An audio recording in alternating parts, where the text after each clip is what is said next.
Hari ini tema kita menarik nih. Dunia penghalang cinta hakiki dan abadi. Penghalang dari cinta kepada Allah Subhanahu wa ta'ala. Karena cinta hakiki dan abadi itu adalah mencintai Allah dan mencintai apapun yang mendekatkan kita kepada Allah Subhanahu wa ta'ala. Dan hal tercepat, terdekat menyampaikan seorang hamba kepada cintanya Allah adalah mencintai kekasih-kekasihnya. Dan kekasih yang paling terkasih adalah baginda kita Nabi besar Muhammad. Ya, jadi mencintai Allah, mencintai Rasulullah, mencintai para kekasih-kekasih Allah, mencintai hamba-hamba di sisi Allah, mencintai perbuatan-perbuatan baik yang mendekatkan seseorang kepada Allah, itu bukan bagian dari cinta dunia, akan tetapi bagian dari cinta Allah. Saya lama belajar di pondok pesantren. Nah, para ulama mendefinisikan dunia sebagai bagian dari mencintai dunia, menghalangkanmu dari ridhonya Allah Subhanahu wa ta'ala, menjauhkanmu dari akhiratnya Allah Subhanahu wa ta'ala. Itu yang dimaksudkan dengan dunia adalah masiwallah, apapun, siapapun selain Allah Subhanahu wa ta'ala dan yang mendekatkan kepada Allah, sisanya semuanya termasuk bagian dari dunia. Gitu ya. Nah, kalau di sini dibilang dunia penghalang cinta hakiki dan abadi. Ini teman-teman sekalian berdasarkan dari hadisnya Nabi besar Muhammad sallallahu alaihi wa alihi wasallam, hubbud dunya ra's kulli khati'ah. Hubbud dunya ra'su kulli khati'ah. Hubbud dunya ra'su kulli khati'ah. Cinta dunia adalah induk segala keburukan.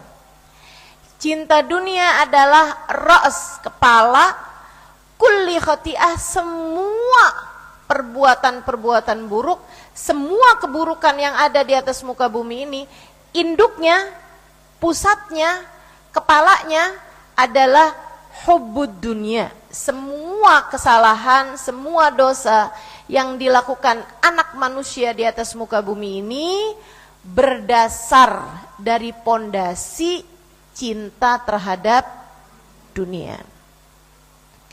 Cinta terhadap dunia. Teman-teman sekalian yang saya muliakan, dunia, semua selain Allah Subhanahu wa ta'ala memang melenakan. Para ulama bilangnya kayak begini nih. Dunia sama akhirat itu kayak timur sama barat. Semakin kamu mendekat kepada yang satu, semakin kamu jauh dari yang lainnya. Kayak akhirat tuh sana, dunia tuh sana, misalnya. Atau gampang-gampangannya, akhirat tuh sana, biar kiblat ya. Akhirat tuh sana, misalnya gitu ya. Dunia tuh sana. Dan kamu ada di tengah-tengahnya nih. Semakin kamu mendekat, kamu jalannya menuju ke dunia, berarti kan kamu menjauh dari akhirat. Dan sebaliknya, ketika kamu mengarahkan diri ke akhirat, kamu baru benar-benar mengarahkan dirimu ke akhirat itu ketika kamu menjauh dari arah dunia. Gitu. Semakin kamu menjauh dari arah dunia, berarti kamu mengarah ke akhirat. Dan semakin kamu mengarah ke dunia, artinya kamu menjauh dari akhirat. Nggak bisa dua-duanya, teman-teman. Nggak bisa dua-duanya. Malah katanya Sayyidina Syekh Abu Bakar bin Salim, salah satu ulama terkemuka pada zamannya,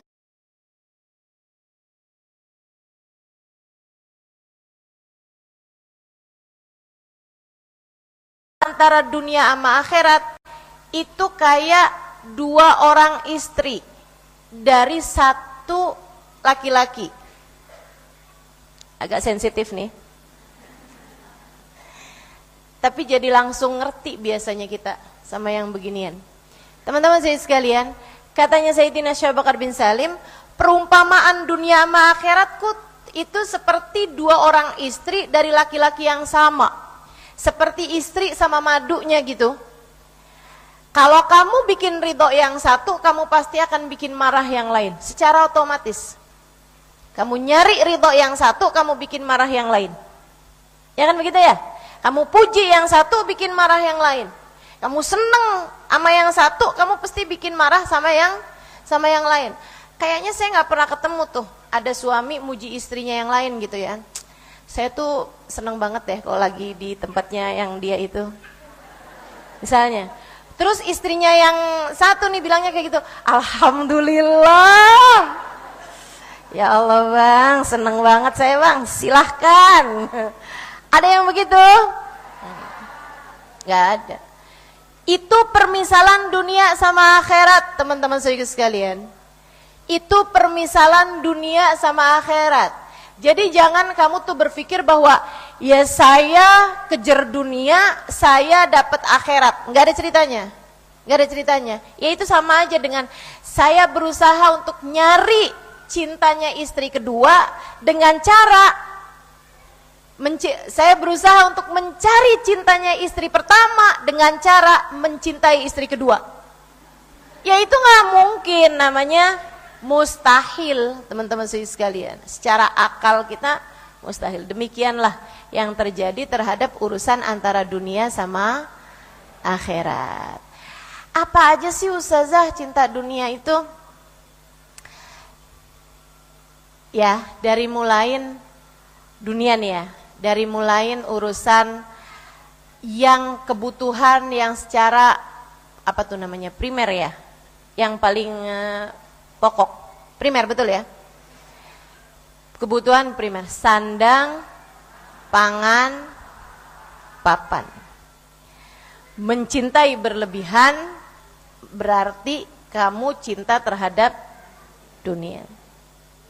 Cinta sama pangan. Menurut saya sih antara pangan sama sandang yang lebih primer sebenarnya pangan ya.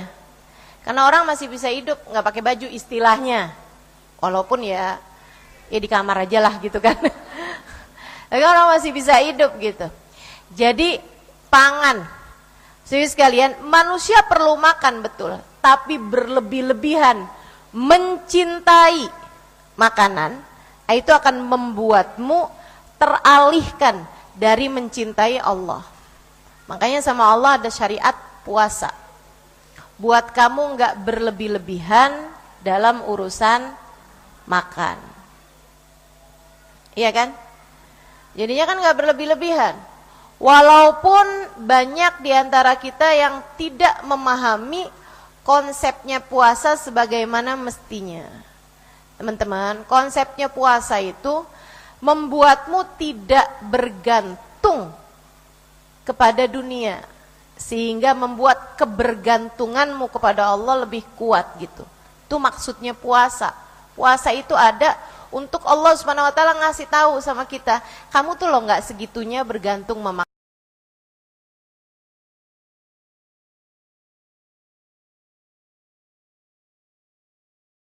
aja.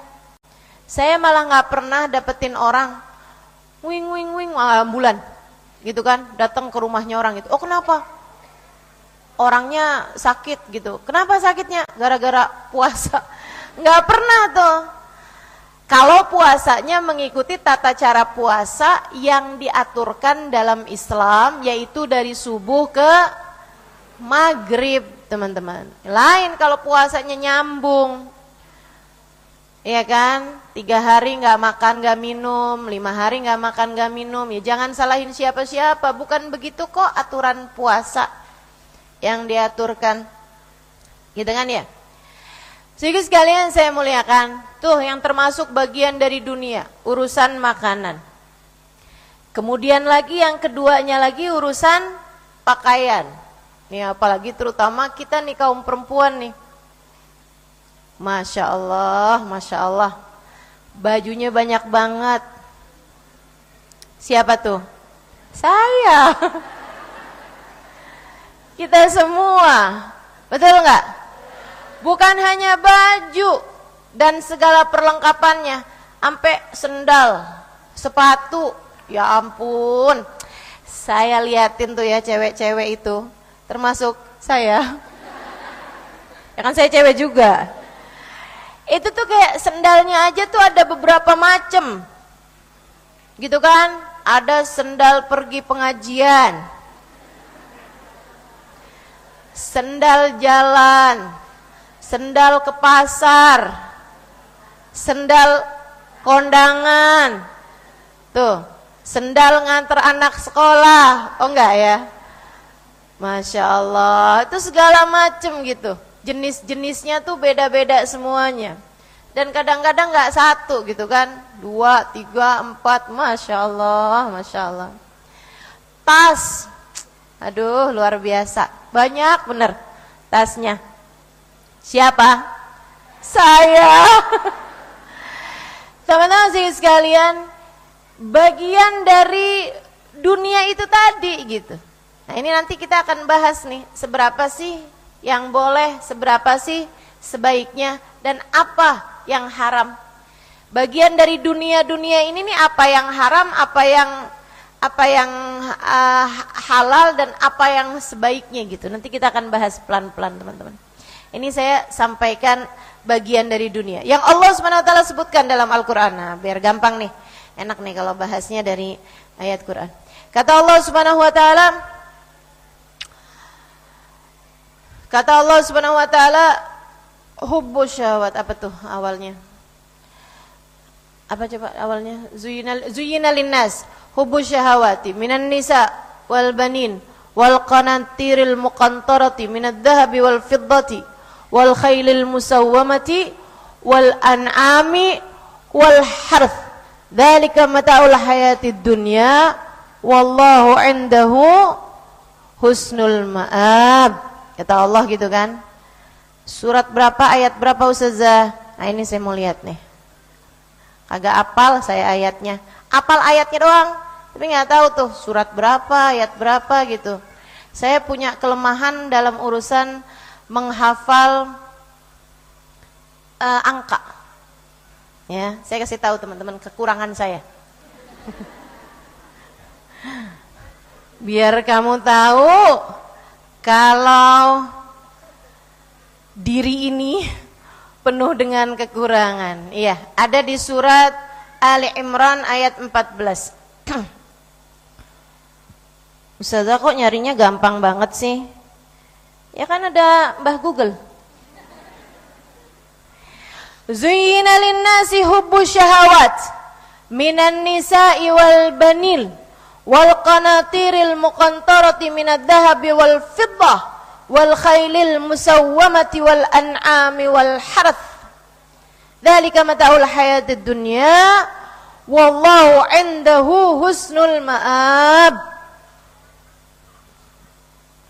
Terus Allah kasih tahu, Qul a'unabbi'ukum bi khairin min dzalikum. Sampaikan kepada umatmu wahai Nabi Muhammad. A'unabbi'ukum bi khairin min dzalikum. Maukah kalian aku beritahu sesuatu yang lebih baik daripada dunia tadi itu? Apa itu ya Allah? Lilladzina taqaw 'inda rabbihim jannatun tajri min tahtihal anhar khalidina fiha wa azwajum mutahharatun wa ridwanum minallah wallahu basirun bil ibad. Apa yang lebih baik daripada dunia bagi hamba-hamba yang bertakwa di sisi Allah Subhanahu wa taala? Jannat, disiapkan surga. Kalian jangan fokus ke sana. Gimana caranya ya Allah? Aku kasih tahu ada yang lebih bagus daripada sana itu. Oh sana tadi. Daripada sana, daripada dunia ada yang lebih bagus. Apa itu? Akhirat. Lilladzina taqaw, bagi orang-orang yang bertakwa inda rabbihim di sisi Allah, jannatun tajri min tahtihal anhar, surga yang di bawahnya mengalir sungai-sungai, khalidina fiha, mereka kekal di dalamnya, wa azwajun mutahharah, pasangan-pasangan yang disucikan, istri yang selalu perawan bagi laki-laki. Bagi perempuan ada bidadara gak sih Ustazah? Kagak. Ada banyak kesenangannya perempuan yang bukan urusan laki-laki. Sementara kalau urusan laki-laki itu Kalau laki-laki itu urusan kesenangan bagi mereka itu yang terbesarnya adalah urusan perempuan. Makanya sama Allah dibikin di akhirat itu laki-laki ada bidadari gitu, kalau perempuan enggak ada bidadara. Wah, enggak seneng dong Ustazah. Seneng, surga. Tenang teman-teman, surga tuh biar kata emperannya enak. Wa azwajun mutahharatun wa ridwanum minallah, dan keridhaan dari Allah Subhanahu wa taala. Wallahu basirun bil ibad. Allah Maha mengetahui keadaan hamba-hambanya. Nah, Allah di atasnya itu Allah ceritakan apa aja sih dunia yang katanya cinta dunia menghalangkan kita dari mendapatkan cinta yang hakiki. Gitu ya, tadi judulnya gitu kan? Gimana tuh tadi judulnya? Iya, sebenarnya bukan dunianya ya, tapi cinta dunia. Nah, saya boleh nih kasih kritikan buat temanya, buat teman-teman nih, bukan dunianya, tapi cinta dunia menghalangkan seseorang dari cinta yang hakiki. Apa bagian dari dunia ini yang kalau kita cintai nanti akan menghalangkan kita dari cinta yang sejati? Teman-teman sekalian, Allah kasih tahu di ayat tadi ini, Ali Imran ayat 14. Zuyyina linnas. Zuyyina linnas. Dihias-hiasi bagi manusia. Kenapa kok bahasanya dihiasi? Karena aslinya tuh nggak segitu bagusnya. Kenapa orang perlu dandan? Karena dia merasa kalau nggak dandan dia nggak segitu cakepnya. Betul? Makanya sekarang orang-orang itu tambah pinter nih. Mereka berusaha untuk dandan tapi nggak kayak dandan. Saya dandannya yang natural aja ya, biar kayak dandan tapi nggak kayak dandan. Biar orang mikirnya saya tuh sebenarnya udah cakep nggak pakai dandan. Kan gitu. Itu dia tuh. Sebab yang namanya dandan itu ya, itu adalah menghias-hiasi, berhias kan. Nah,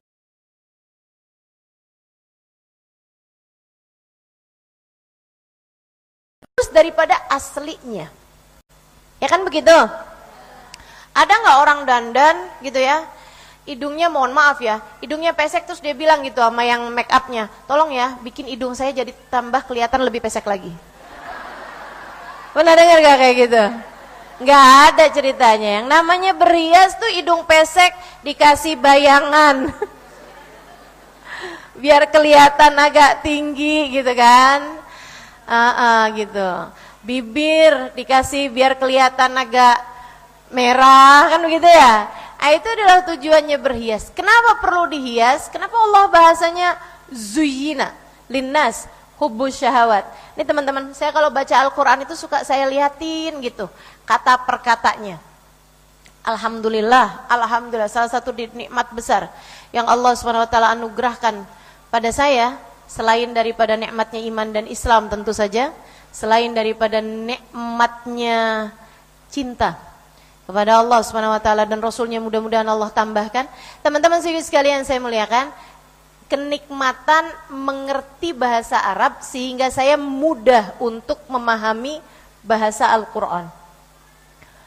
Dan ini adalah salah satu nikmat besar yang saya rasakan di atas muka bumi ini, yang saya ngerasa kesian deh, ada begitu banyak umat Islam atau bahkan mayoritas umat Islam tidak tertarik sama kenikmatan yang satu ini.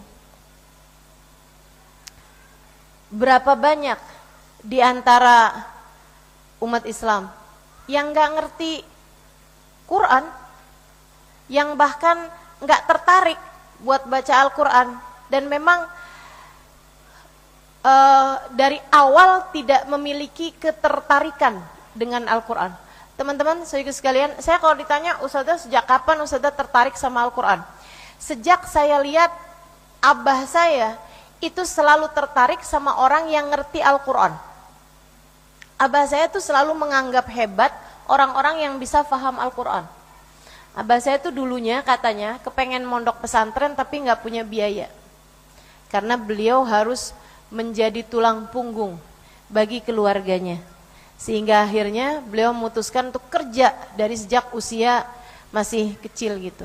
Jadinya selalu tertarik sama orang-orang yang bisa ngerti Al-Quran. Kalau habis dengerin ceramahnya orang gitu kan, pulang-pulang tuh selalu menceritakan dengan bangga, oh ternyata ayat itu artinya itu nok gitu. Selalu cerita sama saya gitu. Jadi saya timbul di hati saya pemikiran bahwa kalau saya kepengen bikin orang tua saya seneng, abah saya seneng, saya harus ngerti Quran gitu. Makanya dari sejak kecil tuh saya kepengen untuk mondok pesantren, belajar yang pinter gitu, biar saya bisa ngerti Al-Quran. Nah ini kenapa ibu-ibu nih ustazah anak saya nggak mau deh ustazah di sekolahin pesantren gitu. Nah ibunya suka jadiin pesantren sebagai hukuman. Kalau ngelihat anaknya nakal gitu kan, nakal terus aja, tar mama pesantrenin. Familiar nggak sih bahasa itu? Siapa yang suka ngomong gitu? Ada yang ngaku nih. Masya Allah, Masya Allah. Akhirnya jadinya anak-anak menganggap bahwa itu adalah sesuatu hal yang buruk gitu kan. Suatu hal yang gak bagus gitu. Nah, saya sebaliknya gitu kan. Orang tua saya itu bikin saya jadi kayak tertarik banget sama Al-Quran. Karena mereka mencintai Al-Quran, suka baca Al-Quran, senang baca Quran. Dan selalu menganggap hebat orang-orang yang mengerti Al-Quran. Makanya teman-teman, anak-anak tuh di usia-usia belajar, nah itu bawa mereka ke majelis ilmu juga. Biar ketemu, biar kenal sama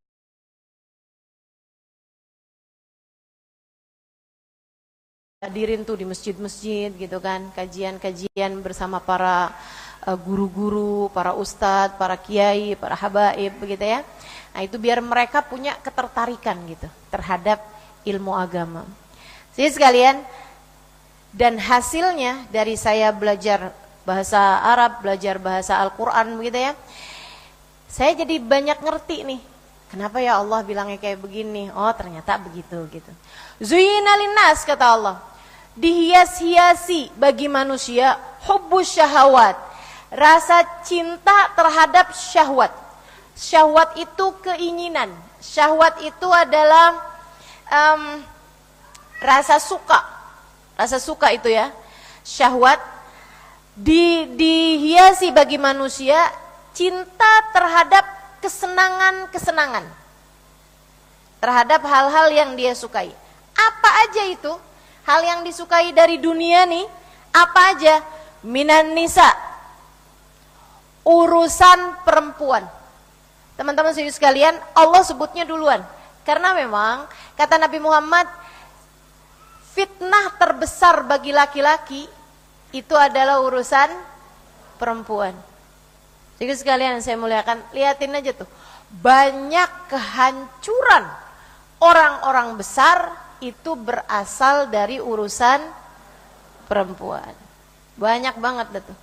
Orang tuh kalau misalnya kayak penguasa atau jabat atau bahkan raja gitu ya. Itu orang kalau kepengen dia jatuh tuh urusan harta nih, oh nggak mempan. Urusan tahta nih, nggak mempan. Biasanya paling akhir urusan perempuan. Biasanya pada suka kalah deh tuh sama urusan-urusan soal perempuan. Gitu ya. Makanya banyak juga dalam hal ini perempuan-perempuan yang akhirnya jadi nggak bagus karena mereka itu mendekati laki-laki yang terfitnah karena mereka dalam urusan perempuan, sementara yang diinginkan sama perempuan itu adalah dunianya, hartanya. Kan banyak tuh perempuan-perempuan yang pada jadi simpenan. Mudah-mudahan Allah jauhkan kita sekalian insyaallah. Sudah simpenan tapi dikawinin, ya itu namanya istri kedua ya. Namanya istri muda bukan simpenan, ya kan? Walaupun kadang-kadang istri mudanya tidak semudah istri tua. Itu gimana tuh bahasanya tuh? Ya Allah. Jadi sekalian saya muliakan urusan perempuan. Urusan perempuan. Itu fitnah terbesar bagi kaum laki-laki. Dunia terbesar bagi laki-laki itu dunia perempuan. Maksudnya yang menghalangkan seorang laki-laki dari mendapatkan ridhonya Allah, kemuliaan di sisi Allah, itu seringkali terhalangkan dalam urusan perempuan. Aduh, mudah-mudahan Allah selamatkan anak-anak kita semuanya dari urusan yang seperti ini, teman-teman. Termasuk juga Allah jaga suami kita dari yang gak halal, insyaallah. Allah jaga juga diri-diri kita dari yang gak halal, insyaallah. Amin ya rabbal alamin. Karena ini memang Allah tuh ketika menyebutkan tentang syahwat, tentang kesenangan-kesenangan, itu yang pertama kali Allah sebutkan urusan ini, teman-teman. Meskipun memang seperti yang tadi saya sampaikan ya, bagi laki-laki itu urusan perempuan gitu. Makanya kan ngeri banget nih, tambah zaman tuh tambah, mohon maaf ya, perzinaan tuh tambah semakin mudah. Orang dulu tuh walaupun belum banyak yang pada pakai penutup aurat dengan baik ya, tapi itu kalau misalnya pacaran, itu pacarannya paling berani apaan sih? Iya kan ya? Pegangan tangan tuh kayak udah gede gitu. Betul apa enggak sih? Teman-teman ngerasain enggak perubahan zamannya? Terutama buat ibu-ibu yang udah di atas umur 50-an tahun nih. Coba deh. Sampai di tempat kita tuh, saya di Indramayu ya. Itu kalau misalnya ada hujan tapi terang, maksudnya langitnya terang tapi hujan, dan itu kan jarang banget tuh. Kan jarang banget. Itu mereka bilang kayak begini, "Wah, ini ada orang kawin udah enggak perawan." Ada nggak? Oh enggak ya, di kampung saya doang. Oke lah, lupakan. Itu teman-teman saya sekalian, dari jarangnya gitu, itu terjadi itu bahasanya kayak begitu gitu. Sekarang kayaknya kalau dibahasain kayak begitu, hujan nggak pernah gelap kayaknya. Terang mulu gitu kan. Ada banyak banget orang-orang nikah udah nggak perawan lagi gitu. Ya Allah, sedih bener saya. Kemarin tuh belum lama saya membaca atau mendengar satu survei yang mengatakan bahwa ada di sebuah kota gitu ya, yang di bawah usia, disurvei di bawah usia 15 tahun itu 56 anaknya sudah tidak lagi perawan dan perjaka. Di bawah 15 tahun. SMP, teman-teman, SMP. Serem bener gak sih? Segitu gampangnya, segitu mudahnya gitu. Innalillahi wa inna ilaihi raji'un. Ini urusan cinta paling besar, urusan kayak begituan. Makanya saya sering banget sampaikan kepada adik-adik para jomblowati, adik-adik yang belum menikah gitu ya, untuk berhati-hati dalam urusan-urusan seperti itu.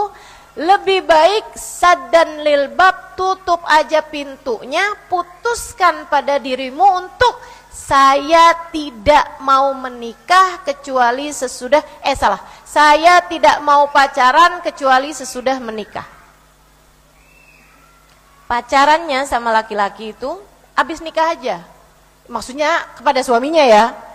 Ntar pacarannya sama yang lain lagi. Pacaran dengan seorang laki-laki itu sesudah akad. Jadi pacarannya pacaran halal. Pacarannya yang halal aja. Itu jauh lebih nikmat, teman-teman saudaraku sekalian. Jauh lebih berkelas kesenangannya. Itu kesenangannya para nabi kalau kayak begitu. Itu kesenangannya para ulama kalau kayak begitu. Dari kesenangan tersebutlah kemudian lahir anak-anak yang berada dalam pengasuhan orang tua yang bertakwa kepada Allah Subhanahu wa taala. Caranya gimana? Jangan pacaran. Saya ustazah akhirnya memutuskan untuk menikah daripada zina. Ini juga jangan.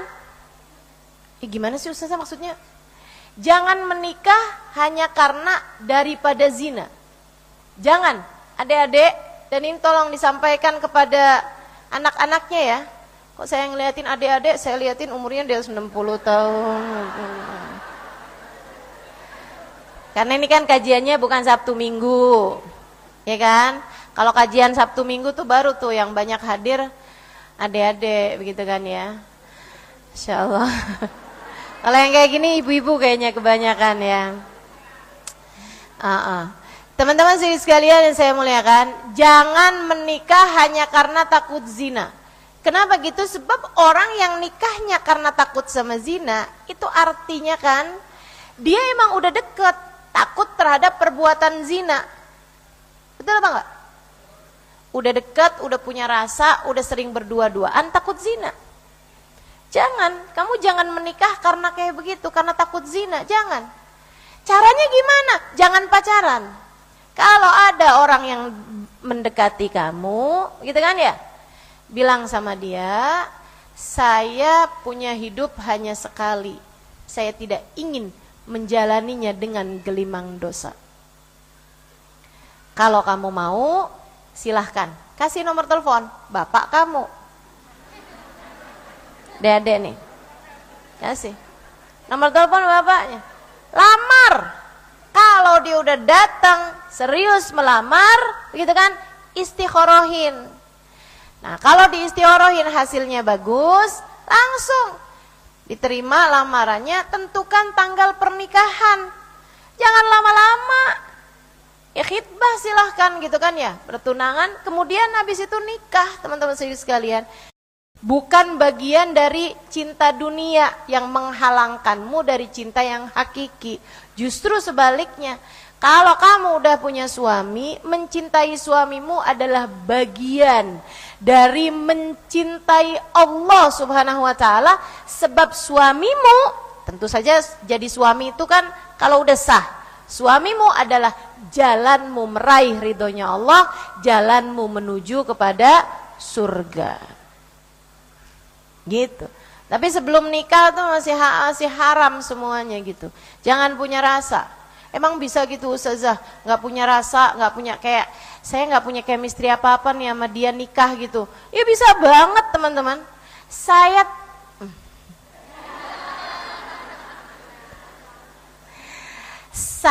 tahu muka suami saya habis akad nikah. Tahu nih, oh dia nih. Mukanya dia tuh saya tahu habisnya akad nikah gitu. Untung cakep. Kalau nggak kan dibalikin kagak bisa ya. Tuker tambah susah. Masya Allah. Langsung Google. Suami Ustazah Halimah. Nggak ada. Saya nggak bolehin dia main sosial media. Itu teman-teman saya sekalian. Zuyyina linnas hubbus syahawat. Ustazah lanjut dong yang tadi.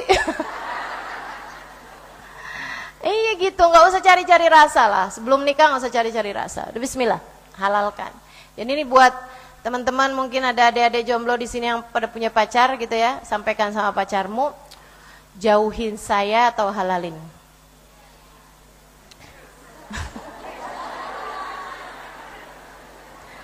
Jauhin atau halalin gitu. Hah? Jadi hashtag lagi tuh ya. Jauhin atau halalin. Jadi gitu teman-teman sekalian, urusan perempuan. Aduh, ya Allah, luar biasa. Banyak banget kehancuran orang-orang mulia, orang-orang besar itu bermula dari urusan perempuan ini. Ya, buat laki-laki banyak, buat perempuan juga banyak. Maka pandai-pandailah menjaga diri. Ustazah, jika memang haram, kenapa Allah berikan di hati saya? Kenapa Allah karuniakan di hati saya rasa seagung itu?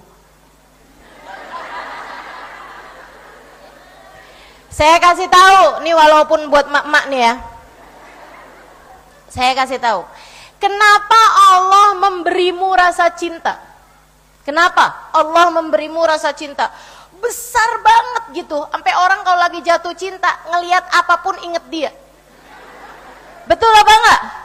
Gitu kan? Lihat donat inget dia. Lihat nasi inget dia. Ya Allah. Lihat seblak inget dia gitu. Kenapa gitu? Emang dia tukang makan aja kayaknya. Teman-teman sekalian, kenapa Allah memberikan kepadamu rasa sebesar itu? Jika memang haram, Allah hendak mengajarimu, hatimu bisa secinta itu. Karena, saudara sekalian, orang tuh kalau lagi jatuh cinta, bisa loh lebih mencintai orang lain daripada dirinya sendiri. Dan itu yang Allah Subhanahu wa ta'ala harapkan kepada kita. Lebih mencintai yang lain daripada dirimu sendiri.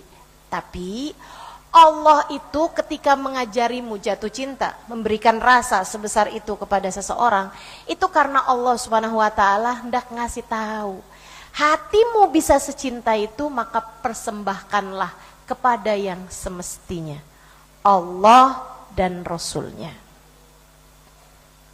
Allah dan Rasul. Saudara sekalian saya muliakan, dan patah hati mengajarkanmu bahwa cinta ketika tidak dipersembahkan kepada yang semestinya rentan untuk membuatmu merasa kecewa. Gitu. Ambil pelajarannya buat nyari cintanya Allah. Ambil pelajarannya buat nyari cintanya Rasulullah. Jangan kemudian kamu pakai buat nyari cintanya manusia. Sehingga kemudian habisnya jatuh hati, habis-habisan bucin. Jadi budak cinta, teman-teman. Wah, pokoknya deh tuh, apapun aja buat yang dicinta. Sampai yang haram-haram dikerjain untuk menunjukkan cinta. Berapa banyak nih adik-adik kita nih, ABG-ABG yang mohon maaf jadi goblok gara-gara cinta. Betul? Bahasa saya agak kasar nih. Menurut saya itu tindakan paling goblok adik-adik. Orang tuh jatuh cinta sampai mau-maunya memberikan harga dirinya, sesuatu yang paling berharga yang dia punya, nilai diri gitu, keperawanan diberikan kepada laki-laki hanya untuk menunjukkan rasa cintanya kepada laki-laki tersebut. Tindakan mana yang lebih goblok daripada itu? Habis gitu hamil, nah tuh tahu rasa. Lihatin. Ya ampun teman-teman.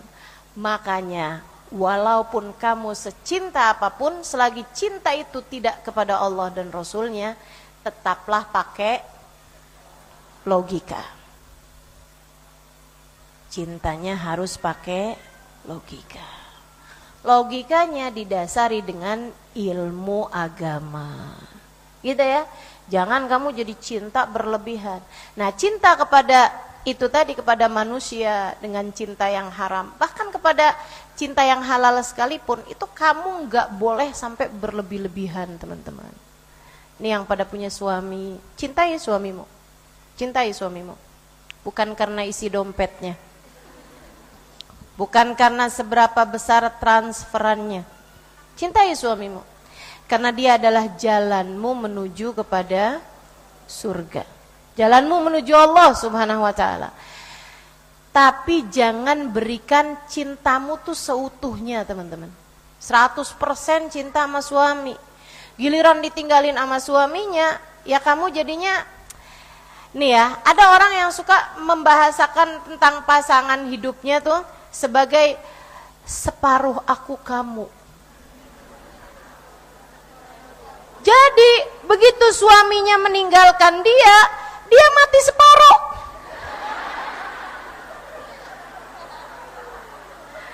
Lah orang dia bilang suaminya separuh dirinya kok. Ya kan? Ada tuh yang kayak gitu tuh.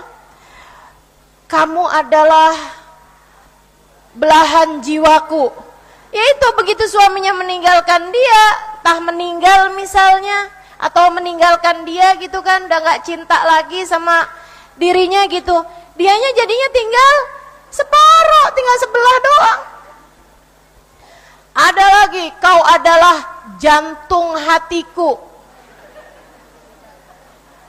Begitu nggak ada gitu kan, suaminya nggak ada atau suaminya meninggalkannya, dianya jadinya nggak punya jantung. Nggak nggak punya hati. Ya Allah, ya Allah, jangan. Berikanlah yang semestinya. Yang semestinya adalah perjalananmu menuju Allah Subhanahu wa taala. Dia adalah jalanmu menuju surga. Cintai suamimu karena Allah Subhanahu wa taala telah menjadikannya sebagai jalanmu menuju surga. Gitu. Jadi nyari Allahnya dalam diri suamimu. Saya nggak ngerti Ustazah. Nyari Allah dalam diri suamimu. Tiap kali kamu mau marah, Allah nggak suka nih kalau saya marah sama suami saya. Kamu tahan diri karena kamu nyari Allah dalam diri suamimu. Nyari surga dalam diri suamimu. Jadi kalau suamimu lagi nyenengin, lagi ya Allah enak seneng nih punya suami kayak dia nih, orangnya Masya Allah perhatian, baik, begini begitu. Kamu ngelihatnya yang jalan surga memang adem, emang enak gitu. Kalau suamimu lagi ngeselin, kamu bilang jalan surga emang berat. Sesuatu yang hadiahnya surga pastilah berat. Kalau sesuatunya ringan, hadiahnya nggak bakalan surga. Palingan Indomie sekerdus. Zuyyina linnasi hubbus syahawat minan nisa. Urusan seksual, teman-teman. Urusan cinta manusia. Itu disebut pertama duluan tuh. Bagian dari cinta terhadap dunia. Gitu ya. Wal banin, mencintai anak-anak. Emang nggak boleh Ustazah kita mencintai anak-anak kita? Harus teman-teman, tapi jangan kelebihan. Jangan berlebihan. Cintamu kepada anak-anakmu itu harus membawamu kepada surga. Cintamu kepada anak-anakmu harus membawamu kepada ridha Allah Subhanahu wa taala. Jangan sampai cintamu kepada anak-anakmu bawa murkanya Allah. Kayak gimana tuh? Nih, ada nih ibu-ibu nih. Misalnya gitu ya, tahu anaknya kemarinan habis main, habis ini apa segala macam gitu. Pagi-pagi nih, subuh-subuh nih, padahal anak udah balik nih. Padahal anak udah balik, gitu kan ya? Udah deh, kesian, gak usah bangunin sholat subuh. Kesian, udah biarin aja deh dia tidur. Gitu. Kamu tidak mau membangunkan anakmu sholat subuh. Kenapa? Sayang Ustazah, kesian. Kayaknya lagi nyenyak banget gitu, udah biarin aja ya. Kamu melakukannya kan karena cinta. Tapi cintamu itu cinta kepada anak doang. Tidak didasari dengan cinta karena Allah. Kamu hanya mencintai anak, tidak mencintai Allah Subhanahu wa taala. Gitu. Tapi kan kalau misalnya bangunin, saya harus bangunin nih anak saya. Kamu bangunin pelan-pelan gitu kan. Nak, bangun yuk nak, kita salat yuk nak, gitu. Gitu ya. Ustazah nggak telaten, Ustazah banguninnya. Ya ditelatenin. Kalau kamu sebagai orang tuanya nggak sabar ngadepin anak kamu, siapa yang kiranya sabar ngadepin anak kamu? Kamu yang harusnya paling sabar ngadepin anak-anakmu. Maka ibu-ibu, urusan pendidikan anak ini ya, bukan urusan instan. Nggak kamu didik sekarang, kamu ajarin sekarang, kamu langsung dapetin hasilnya. Nggak gitu, proses panjang. Mendidik anak itu adalah menanam. Nanam pohon. Nanam pohon kapan yang sekarang nanam langsung tumbuh? Nggak ada ceritanya. Nanam sekarang, tumbuh bertahun-tahun kemudian. Menghasilkan buah berpuluh tahun kemudian. Maka anakmu yang sekarang adalah hasil tanamanmu. Setahun, 2 tahun, 3 tahun, 4 tahun, 5 tahun, 10 tahun yang lalu. Hasilnya sekarang. Gitu kan? Hasilnya jelek nih Ustazah, anak saya susah diajakin sholat, anak saya nggak bisa diajakin kebaikan, anak saya nggak nurut apa kata orang tua, anak saya durhaka, anak saya. Nah, itu adalah hasil dari kamu tanam 10 tahun yang lalu. Jadi gimana dong Ustazah, terlambat dong kalau kayak gitu, udah nggak bisa lagi. Oh bisa, sekarang, mulai sekarang kamu tanam benih-benih kebaikan, hingga nanti kamu akan mendapatkan hasilnya. Setahun, 2 tahun, 3 tahun, 4 tahun, 5 tahun, 6 tahun, 10 tahun yang akan datang. Gitu. Karena urusan memasukkan sesuatu kepada dalam diri anak, itu adalah proses panjang untuk kita mendapatkan hasilnya. Begitu teman-teman saya sekalian. Perubahan tuh nggak instan. Saya malah curiga kalau ada orang yang berubahnya secara instan. Sebab sesuatu yang terlalu hanya akan berbalik sebaliknya. Hanya akan berubah sebaliknya dalam waktu cepat ataupun lambat. Itu yang saya yakini.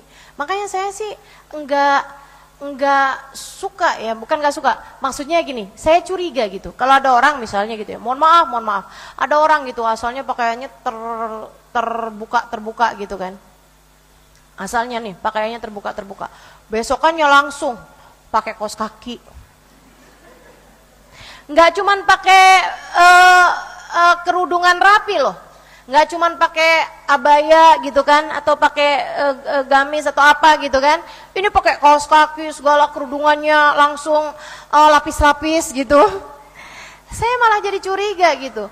Enggak gitu perubahan. Sifat perubahan tuh nggak seperti itu. Teman-teman saya sekalian yang saya muliakan, saya selalu percaya bahwa dakwah yang baik itu jatuhnya seperti gerimis. Bikin basah tapi enggak bikin lari. Bikin basah tapi enggak bikin lari. Bikin sejuk tanpa membuat orang kabur. Tanpa bikin orang lari gitu. Nah kalau dari pakaian terbuka, besokannya langsung pakai segala kaos kaki, itu kan namanya lari ya. Betul apa enggak? Itu kan perubahannya itu kan drastis banget gitu. Nggak gitu ceritanya teman-teman. Ustazah nggak setuju orang pakai kaos kaki. Nggak gitu, nih jangan ntar dipotong di TikTok nih. Nggak gitu teman-teman sekalian. Maksud saya itu ada step by stepnya segala kebaikan-kebaikan. Gitu kan ya? Ada step by stepnya gitu. Kamu ngerasain diri kamu tuh berubah mengarah kepada kebaikan perlahan-lahan apa drastis. Itu kalau yang drastis tuh banyak loh teman-teman yang balik kemudian. Dan baliknya kadang-kadang jadi lebih buruk daripada sebelumnya. Betul kan? Makanya saya selalu bilang hadiri majelis. Itu jatuhnya tuh kayak gerimis gitu. Pelan. Jangan kemudian sekali hadir majelis nih ya, seminggu hadirin semua, habis itu libur 5 bulan. Siapa tuh yang suka gitu? Jangan. Jatuhnya biar kayak gerimis saja teman-teman. 3 hari hadir, taran lagi, hadir lagi gitu kan. Terus gitu dihadirin gitu. Itu jauh lebih enak tuh buat hati kita gitu. Daripada sekalinya hadir banyak banget, semua majelis-majelis dihadirin deh tuh. Sampai jauh-jauh dihadirin gitu kan. Tapi habis itu terus capek, habis itu nggak mau hadir lagi gitu. Jangan gitu ya. Zina linnas hubbu syahwat minan nisa'i wal banin. Jadi terhadap anak-anak, cintai mereka, tapi cintamu itu harus yang membawamu kepada surga. Apalagi isinya dunia, wal qanatiril muqantarati, dan cinta terhadap benda-benda yang bertumpuk-tumpuk. Maksudnya senang untuk numpuk-numpukin harta, hiasan-hiasan. Apa aja hiasan-hiasannya itu? Minad dhahabi wal fiddah. Minad dhahab dari emas, wal fiddah perak. Teman-teman sekalian, emas, perak, berlian, apalagi tuh intan, permata, zamrud, batu mulia, logam mulia, dan segala macam hiasan-hiasannya dunia. Itu memang secara jibillah, secara watak manusia itu seneng sama hal-hal yang seperti itu gitu. Tapi itu adalah bagian dari dunia, teman-teman sekalian. Bagian dari dunia. Minad dhahabi wal fiddah wal khailil musawwamati wal an'ami wal haraj. Wal khailil musawwamah, dan kuda-kuda. Kalau sekarang kendaraan-kendaraan, tunggangan-tunggangan, orang dengan sendirinya seneng banget ama mobil, ama sepeda motor, ama kuda. deh alat-alat transportasi, gitu kan ya. Semakin lebih mahal, semakin bergengsi.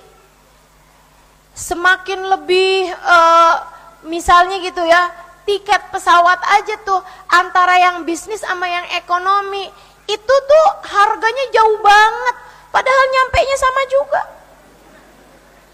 Ya kan ya? Padahal nyampenya sama loh. Sama-sama aja tuh gitu. Bukan berarti yang di ekonomi abis itu nyampenya 15 menit kemudian gitu. Kan enggak tuh. Nyampenya barengan, harganya bisa segitu jauhnya gitu. Kenapa?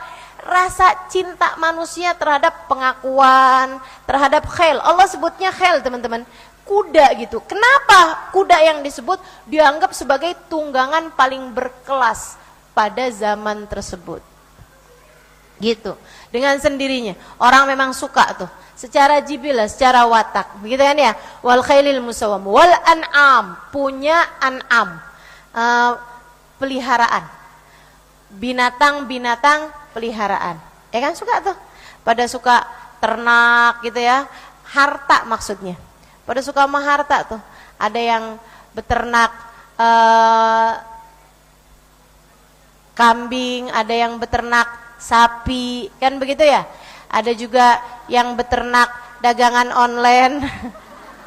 Iya tuh, bagian dari kesenangan manusia. Semakin banyak asetnya, semakin seneng gitu kan.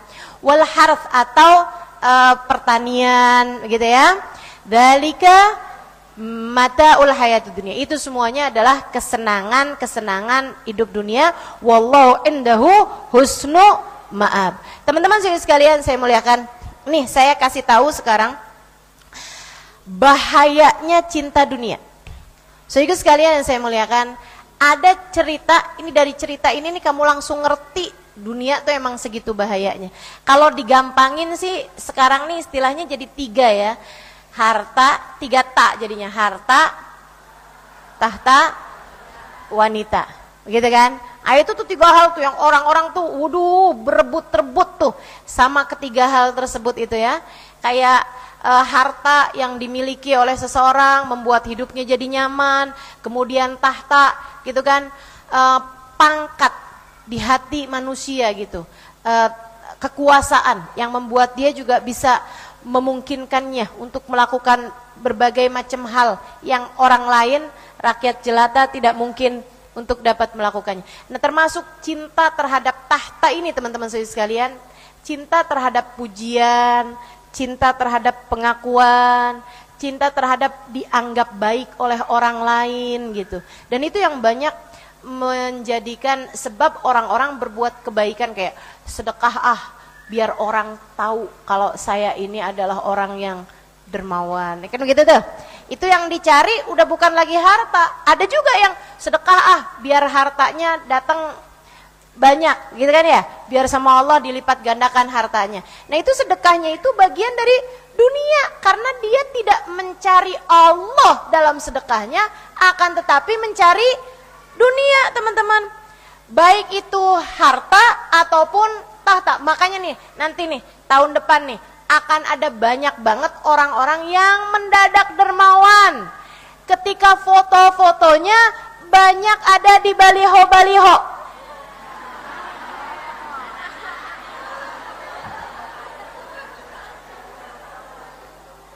Betul apa enggak? Ya Allah, sampai saya pernah tahu ada orang sebelum pemilihan dia nyumbang karpet di masjid. Begitu nggak kepilih diambil lagi karpetnya. Karena dia bersedekahnya ini bukan mau nyari ridhonya Allah Subhanahu wa taala, tapi mencari tahta, teman-teman. Harta, tahta sama wanita itu tadi gitu ya. Nah, ini nih bagian dari dunia. Nah, saudara sekalian, saya mau cerita sama kamu. Cerita ini ngajarin kamu betapa sangat berbahayanya cinta terhadap dunia. Ceritanya dari Nabi Allah Isa alaihissalam. Jadi sekalian saya muliakan, Nabi Allah Isa ceritanya mau bepergian, jalan kaki. Nabi Isa itu dapat julukan Al-Masih, sang pengelana, karena suka jalan.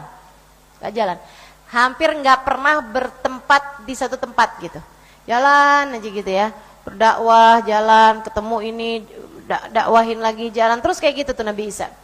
Satu waktu Nabi Isa nih pengen mengadakan sebuah perjalanan panjang dan Nabi Isa nyari teman. Akhirnya dia ngomong gitu sama ada satu perkumpulan, dia bilang, siapa nih yang berkeluangan untuk nganterin saya mau berjalan, maksudnya saya mau mengadakan perjalanan, begitu kan ya, selama beberapa waktu yang cukup lama. Ya mungkin kalau sekarang kayak berminggu-minggu lah gitu, atau mungkin berbulan-bulan. Kan nggak semua orang juga, nggak gampang orang juga untuk bisa perjalanan yang lama kayak begitu kan. Ada satu orang, saya deh Nabi Isa, saya bisa nih mengantarkanmu. Akhirnya kata Nabi Isa, ya oke lah, besok kita jalan ya pagi-pagi. Oke. Dia pun janjian sama Nabi Isa, ketemu di mana gitu ya, misalnya di Grand Baitus Salam gitu, gitu ya. Pagi-pagi udah siap dia. Jalanlah. Nabi Isa itu perjalanan waktu itu Nabi Isa bawa 3 buah roti. Kalau istilah zaman sekarang kayak 3 nasi bungkus lah gitu ya.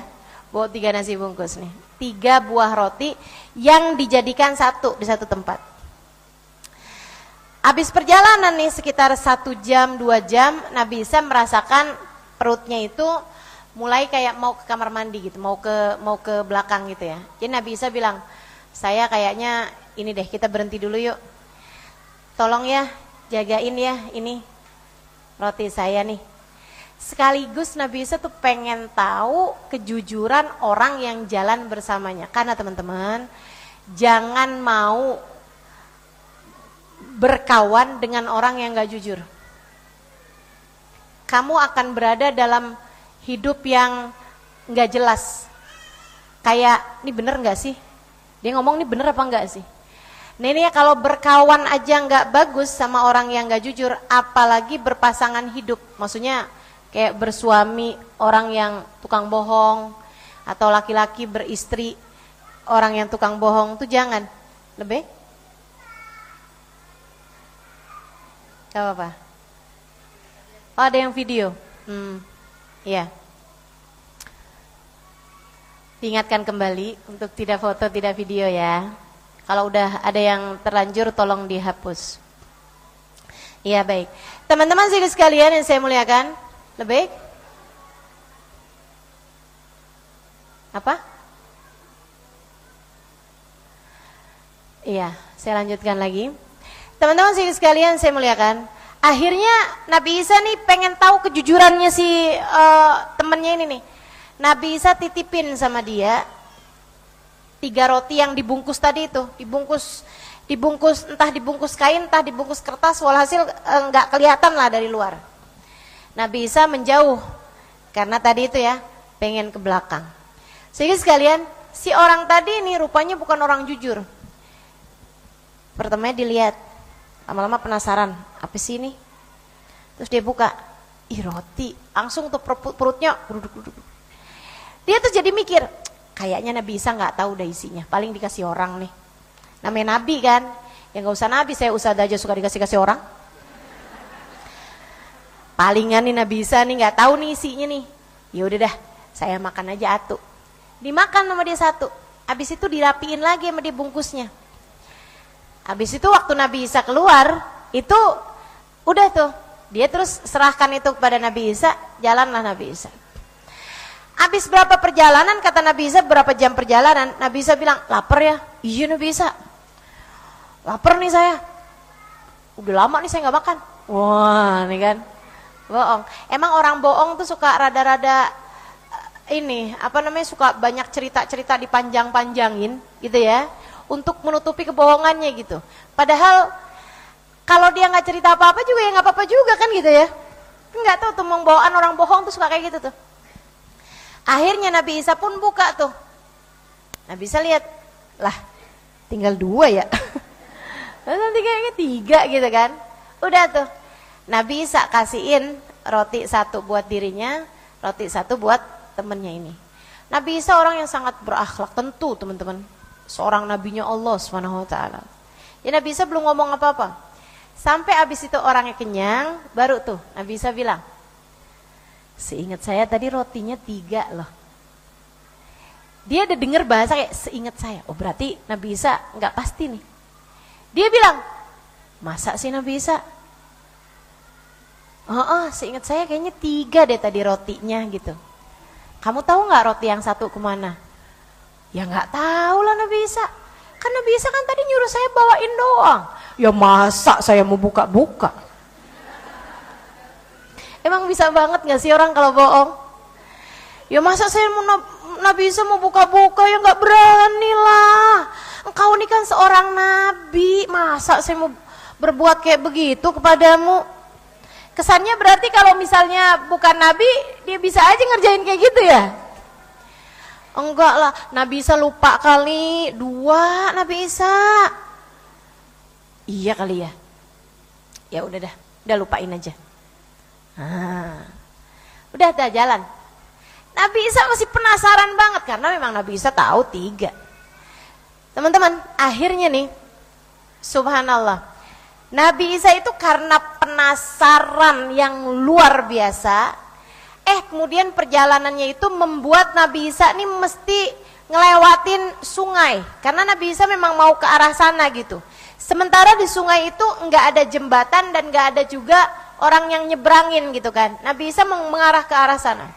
Nabi Isa bilang gini nih sama orang itu, yuk sini. Waduh gimana Nabi Isa? Iya nih saya mau ke sana nih. Wah nggak ada jembatan nih Nabi Isa, nggak ada orang nyebrangin juga. Biasanya tuh kan ada tuh yang suka nyebrangin. Iya kata Nabi Isa, gimana ya? Ya udah gini aja deh. Kamu pegangan saya, kamu pegangan saya. Wah pegangan Nabi Isa. Terus Nabi Isa, kamu pejemin mata kamu. Bismillah. Ya udah.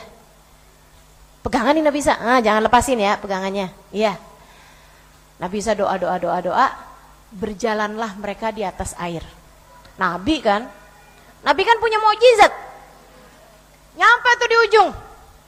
Begitu nyampe di ujung, dah buka sekarang mata kamu. Wah, Masya Allah Nabi Isa, luar biasa. Engkau memang betul-betul seorang nabinya Allah SWT. Mada ra'ait, kata Nabi Isa. Apa yang baru saja kamu lihat? Mukjizat Nabi Isa nih, mukjizat luar biasa. Ini saya harus viralkan nih mukjizat ini nih. Luar biasa Nabi Isa, saya harus sebarluaskan nih. Kamu memang seorang Nabi Allah, Shadiq. Engkau benar Nabi Isa terhadap apapun yang kau sampaikan. Kata Nabi Isa, bihaqqi man araitaka hadhil mu'jizah. Demi zat yang telah memperlihatkan kepadamu mukjizat ini, artinya demi Allah yang telah memperlihatkan kepadamu mukjizat ini, saya tanya kepadamu, roti saya yang satu mana ya?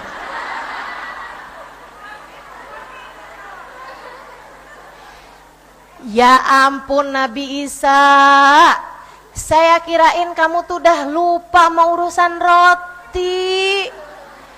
Jadi kamu masih menuduh saya, wahai Nabi Isa. Apalah artinya pertemanan tanpa ada rasa kepercayaan? Emang orang tukang bohong tuh suka segitunya bahasanya. Makanya teman-teman, kalau ada orang yang bilangnya dedek jomblo, kalau ada yang bilang sama kamu, saya nggak sanggup hidup tanpa kamu, bilang sama dia, saya bukan nasi. Kita nggak bisa hidup tuh tanpa nasi, ya kan? Kalau tanpa orang sih enggak lah, teman-teman.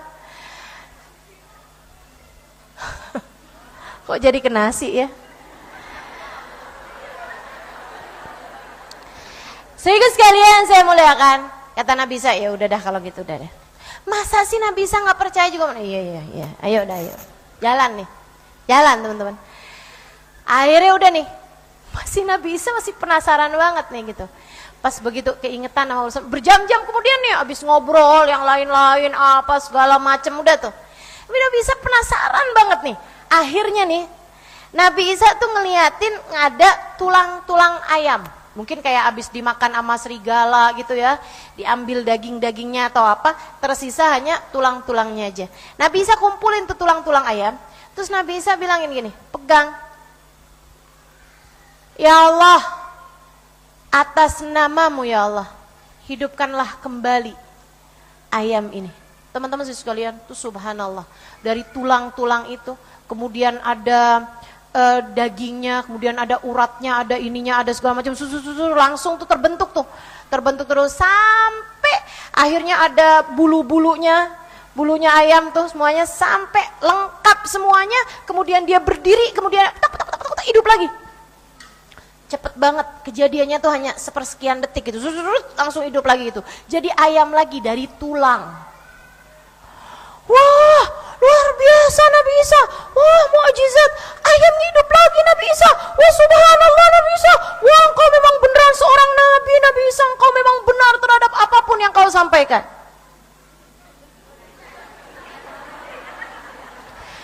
Bihaqqi man araitaka hadhil mu'jizat. Padamu mukjizat ini. Kamu tahu nggak roti saya yang satu di mana? Ya ampun, Nabi Isa segitu nggak percayanya sih. Untuk apa kita melakukan perjalanan sejauh ini kalau sampai saat ini engkau belum juga meletakkan kepercayaanmu kepada saya? Wahai Nabi Isa, jangan kebanyakan suudzon. Sok-sokan nasihati Nabi. Apalah artinya pertemanan ini kalau kita nggak adalah saling percaya? Masa sih kamu gak percaya sama saya Nabi Isa? Siapa lagi yang bisa kamu percaya kalau kayak begitu? Dah tuh, dan Nabi Isa ya udah dah. Yuk, bismillah, jalan lagi. Di akhir hari, teman-teman, Nabi Isa ngelihat ada gundukan tanah di hutan. Di hutan ada gundukan tanah. Nabi Isa habis ngobrol-ngobrol sama dia nih, gitu ya, minum-minum, ada sungai di situ gitu. Dan nih, Nabi Isa deketin tuh gundukan tanah, Nabi Isa pegang. Oh, Nabi Isa bagi 3 gundukan tanah itu. Sama Nabi Isa dibagi 3 dulu nih, gundukan tanah. Habis itu Nabi Isa doa. Bismillah. Teman-teman sekalian yang saya muliakan, tiba-tiba 3 gundukan tanah itu berubah jadi emas, jadi roti. Udah nyangka salah lagi. Jadi emas nih tadi nih, minal dhahabi wal fiddah ini tadi nih. Bagian dari dunia teman-teman. Jadi emas. Dia kemudian bilang, wah apa nih Nabi Isa? Emas nih emas. Zaman itu transaksi masih pakai emas ya.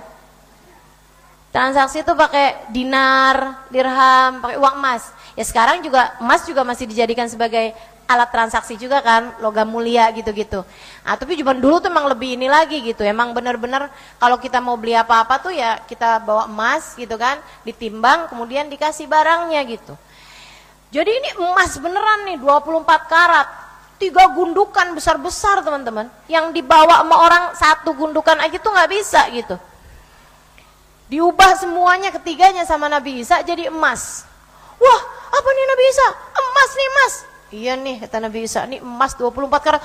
Beneran nih Nabi Isa. Ya ampun Nabi Isa, tuh matanya langsung kuning. Lihat emas langsung kuning. Dia bilang, wah beneran nih Nabi Isa, engkau memang beneran seorang Nabi, Nabi Isa. Masya Allah, gak ada yang lebih benar daripada engkau wahai Nabi Isa. Engkau seorang Nabi yang luar biasa Nabi Isa. Udah nih, omongan-omongan, rayuan-rayuan. Makanya saya tuh dari hal-hal yang seperti ini ya, kalau dipuji-puji ada orang muji berlebih-lebihan gitu, saya suka jadi mikir gitu, dia pengen apa sih? Karena itu rada-rada inian tuh, orang yang menyayangimu itu kalau memujimu itu pujiannya tulus gitu ya. Tapi kalau yang muji berlebih-lebihan sampai diangkat naik ke atas langit tuh, saya malah jadi curiga, dia punya salah apa nih sama saya nih? Antara dia punya salah atau biasanya ada sesuatu yang dia harapkan gitu ya. Ala kulli hal. Teman-teman sekalian saya mulakan, tapi jangan bikin kamu terus jadi curigaan sama orang ya. Enggak, saya cuma lagi kasih tahu aja, biasanya orang kalau muji berlebihan tuh suka kayak gitu. Makanya para istri ini kalau udah mulain deketin suaminya, terus bilang, kamu tahu nggak sih, saya pernah ngomong nggak sih sama kamu? Apaan kata suaminya? Ya ampun, kamu tuh ganteng banget loh. Tuh biasanya suka ada aja tuh yang dia mauin gitu. Emang orang kalau suka muji-muji berlebihan, apalagi yang nggak biasa-biasa muji, suka ada-ada aja gitu yang dia mauin. Teman-teman sih sekalian, abis dia puji-puji nih Nabi Isa nih, kok nggak ada Nabi kayak kamu Nabi Isa, kamu emang Nabi, oh, udah deh. Untungnya aja Nabi Isa Nabinya Allah kan, hatinya nggak gampang baper, nggak gampang denger pujian terus dia ambil kan gitu. Abis itu Nabi Isa bilang kayak gini, nih sekarang saya mau bagi, kata Nabi Isa. Serius Nabi Isa? Kamu bagi nih emas ini Nabi Isa? Ya ampun, kau memang luar biasa Nabi Isa. Kata Nabi Isa, nih ya, yang satu nih, kan saya nih yang doa tadi. Jadi yang satu punya saya. Pastilah Nabi Isa, pastilah.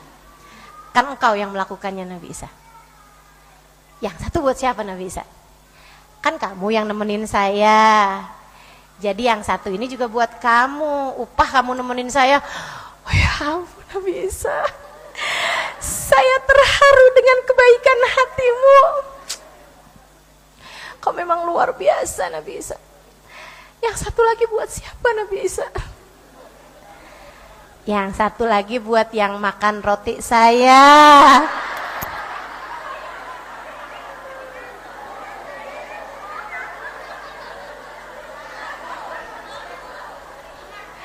Dia nunduk gitu kan.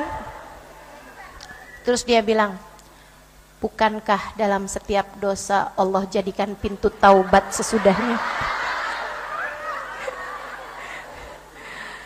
Aduh, ya Allah. Teman-teman, kamu tertawa-tawa mendengar cerita ini. Tapi kalau kamu ingat-ingat ya, betapa seringnya kamu menjadi orang yang seperti itu ketika dihadapkan pada urusan-urusan dunia. Betul? Ini dunia halal loh. Maksudnya hasil ubahannya Nabi Isa. Halal kan? Segitunya tuh cinta terhadap yang halal aja tuh bisa sangat memperdayakan. Kalau udah mencintai lebih yang dimenginginkan, yang lebih dari dia perlukan. Itu orang satu tuh, sampai mati tuh, satu gundukan emas, itu lebih dari cukup buat dia. Makanya kalau dihadapkan terhadap urusan dunia, orang tuh kalau udah punya lebih, yang dia pikirin udah bukan lagi dirinya sendiri. Yang dia pikirin tuh anaknya, kekuasaannya, dan untuk jagain kekuasaannya itu dia harus punya lebih lagi. Kan begitu?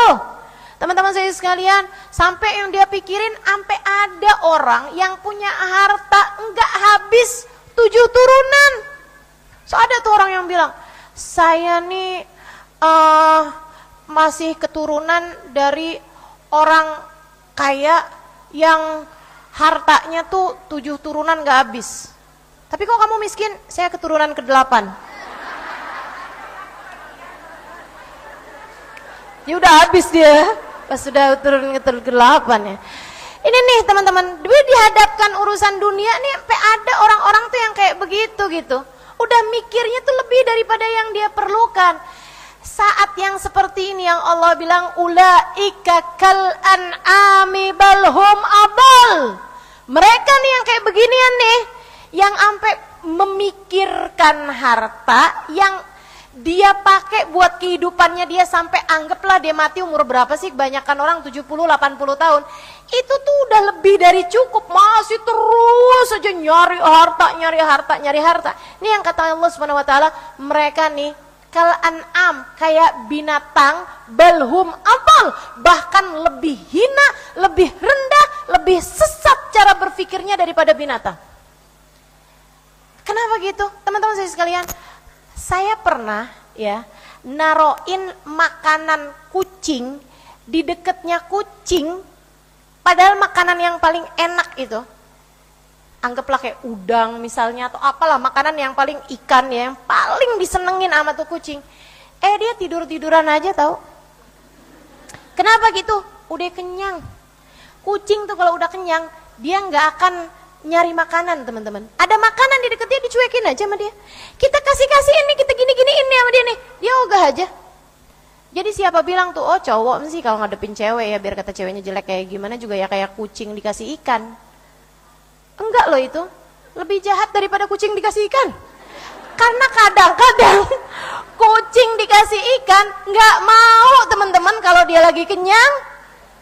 Biasa aja gitu, dia cuek aja gitu. Nah ada orang-orang yang sampai mikirin harta buat 7 turunan, buat masa depan yang sampai berapa tahun yang akan datang. Ini kan lebih sesat cara berpikirnya daripada binatang. Binatang aja nggak mau. Kalau udah kenyang ya udah, sorry, no thanks. Kan gitu tuh. Nih Cing, ikan enak loh Cing ini Cing, no thanks. Kenapa gitu? Kenyang. Saudaraku sekalian yang saya muliakan, nih dia nih orang-orang nih yang lebih sesat daripada binatang nih. Ini orang yang ada di barengan sama Nabi Isa maksud saya. Teman-teman saya sekalian yang saya muliakan, akhirnya kemudian dia bilang gitu, Nabi Isa, bukankah selalu ada penyesalan sesudah kita berbuat? Bukankah Allah masih akan selalu membuka pintu taubat selagi hambanya mau kembali ke jalannya, begini begitu segala macam. Udah nih pakai prolog nih panjang lebar. Kata Nabi Isa, kenapa emangnya? Nabi Isa, saya sampaikan padamu bahwa yang memakan rotimu yang satu itu adalah saya. Nabi Isa berdiri, kemudian Nabi Isa bilang, dah ya, gini deh, saya kasihin 3-3-nya buat kamu, tapi cukup sampai di sini, kita tidak akan berteman lagi. Dan ahli dunia teman-teman, ahli dunia ya, ditawarkan antara kamu dapat ini semua sama berteman sama seorang nabi. Dia bisa berteman sama seorang nabi aja dia bohongin mulu. Nabi Isa, aku ucapkan kepadamu, hati-hati di jalan. Dia gak keberatan buat ninggalin gurunya. Nabi Isa kan gurunya buat dia. Karena buat umat tuh guru terbesarnya adalah Nabi. Teman-teman, gak ada lagi guru yang lebih besar daripada dia. Gak apa-apa kehilangan gurunya, yang penting dia dapat harta. Jangan sampai kamu jadi kayak begitu. Jangan sampai kamu jadi kayak begitu. Orang tuh jangankan guru, sama urusan harta nih, Allah dan Rasulnya aja banyak yang ditinggalin. Gak peduli sama halal haram. Nah itu kan berarti udah Allah dan Rasulnya ditinggalin tuh. Allah bilang haram, diembat juga sama dia. Nabi Muhammad bilang jangan deketin, itu bukan milikmu, diembat juga sama dia. Yang penting pokoknya urusan harta nih, yang haram-haram pada jadi halal semuanya.